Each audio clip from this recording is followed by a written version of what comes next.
مساء الخير عليكم. النهاردة هنكلمكم عن شارع أحمد بن طولون. مكان الشارع دون بين جامع السيدة زينب وبين قلعة صلاح الدين الأيوبي. الشارع اللي ما بينهم ورا جامع السيدة زينب، وده كان الحد الفاصل بين القاهرة الفاطمية والفسطاط اللي بناها عمرو بن العاص كأول مدينة عربية بعد الفتح العربي طبعا. زمان كان الولاة أيام أحمد بن طولون فيما قبل كانوا بيسكنوا في دار اسمها دار الولاية. دي كانت خارج الفسطاط في شمالها، في منطقة اسمها العسكر، وامتداد ليها، امتداد للفسطاط يعني. وكان في الجهة الشرقية من دار الولاية كان في جبل اسمه جبل يشكر، اللي هو أحمد بن طولون بنى عليه مسجده اللي موجود لحد دلوقتي. في ناحية الغرب كده كان في قنطرة اسمها قنطرة السباع. دي كانت بتعدي فوق الخليج المصري اللي هو شارع بورسعيد حاليا. أحمد بن طولون لما بنى في المنطقة دي قصره، القصر دون بالمناسبة معروف باسم قصر الميدان لأن كان حواليه ميدان. لما بنى القصر في المنطقة دي كانت المنطقة دي كانت زمان مقابر، فأمر بهدها وزراعتها وإنه يبني فيها. وكان هي بالمناسبة كانت مقابر لليهود والمسيحيين. ليه اختار المنطقة دي؟ لأن هو لقى إن الفسطاط والعسكر خلاص اتملوا وكانوا مزدهرين جدا واتملوا بالخير لدرجة إنهم ضاقوا، فقال لك لا نوسع ونبني ضاحية جديدة أو مدينة جديدة. فراح للمنطقة دي واقتطع أراضيها، ولذلك اتسمت القطائع، واداها لكبار رجال الدولة والجند وقال لهم ابنوا فيها وبسرعة، ابنوا قصوركم ودوركم ومساجدكم بسرعة، عايزين نعمر المنطقة دي. والمنطقة دي بالمناسبة كانت كل مساحتها ميل مربع، واتبنى وبنى قصره وبنى مسجده الكبير واتبنت القصور والأدوار بسرعة، ولدرجة إنها كانت مدينة جميلة جدا وازدهرت وكلت الجو من الفسطاط والعسكر. لأنها طبعا أي منطقة زمان كانت جنب مركز الحكم كانت بتزدهر أكتر من المنطقة اللي بعيدة عنها. مدينة القطائع دي اسمها مدينة القطائع. نيجي بقى نتكلم عن قصر أحمد بن طولون. القصر حسب ما وصفه بعض المؤرخين وعلماء الحملة الفرنسية قال لك إنه كان قصر بديع وفخم وكبير جدا. وكان القصر دون له أبواب كتير للدخول والخروج منه، وكان فوق كل باب في شرفة زي بلكونة كده أو شباك كبير. كان من الشرفة دي تشوف منها الفسطاط وتشوف منها نهر النيل وتشوف منها الأراضي الزراعية لحد الأهرامات كانت بتتشاف من الشرفة دي.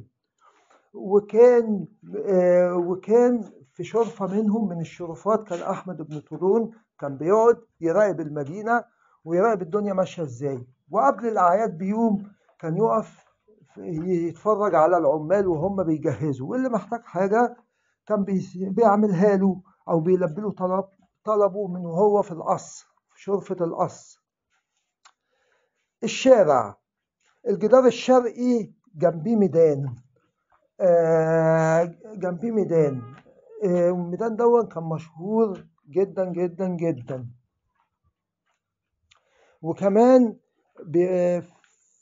وكمان بعديها في مقام الشيخ الحسيني، ودون في جامع الشيخ الحسيني. وجنب المسجد في مسجد الأمير درغامش، وجنبيه كمان بيت الكرتلية اللي هو دلوقتي متحف جاير أندرسون. وبالمناسبة اتصور فيه أفلام من أشهرها سعد اليتيم.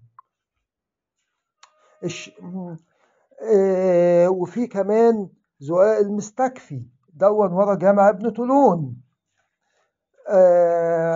وكمان يعني شارع ابن طولون دون يعتبر نقطة وسط كده ما بين القلعة ودرب الحصر وجامع السيدة والفسطاط ولحد زينهم، يعتبر سنتر ما بينهم كده. الشارع دون يعني فوق نقطة عالية زي ما قلنا اللي هو جبل يشكر. المنطقة دي بتطل على معظم منطقة الفسطاط والسيدة سكينة. نيجي بقى نتكلم عن أحمد بن طولون نفسه. أحمد بن طولون دون اتولد سنة 835. في ناس بتقول إن اتولد في بغداد وناس بتقول إن اتولد في السامراء.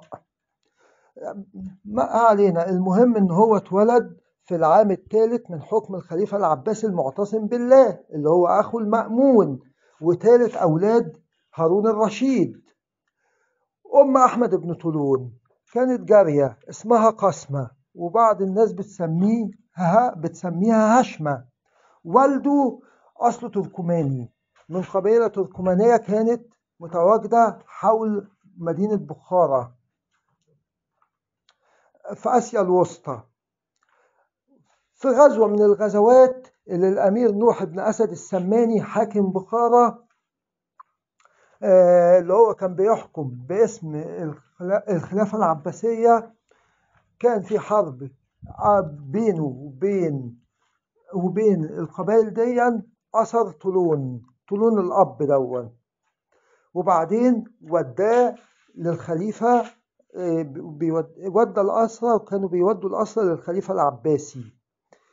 فالخليفة شافه اللي هو الخليفة المأمون، شاف طولون دون وأعجب بيه ولقى راجل أمين، فقال لك أعينه في الحرس الخاص من بتوعي والحاجب بتاعي.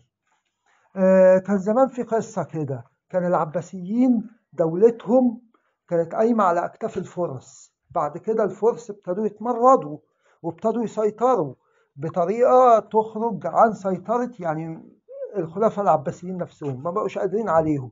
فيعملوا فاستبدلوهم بالترك ومنحوهم ألقاب ومنحوهم حكم ولايات ومنحوهم حتى ألقاب السلاطين، استحدثوا لهم لقب سلطان. نكمل. طولون دون مات سنة 853. الخليفة العباسي قال لك بقى مين اللي ياخد مكانه أو مين اللي يكون أقرب ليا مكانه. أحمد ابنه، فخلاه برضه حاجب ليه وحارس شخصي ليه، وكان معجب جدا بأدبه وأخلاقه وعلمه اللي بيتميز بيهم، لأن هو كان ملازم دايما لجلسات العلم.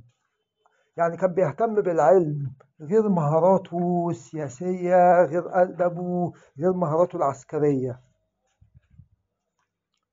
وبعد كده خلاه نايب لوالي مصر في الفسطاط.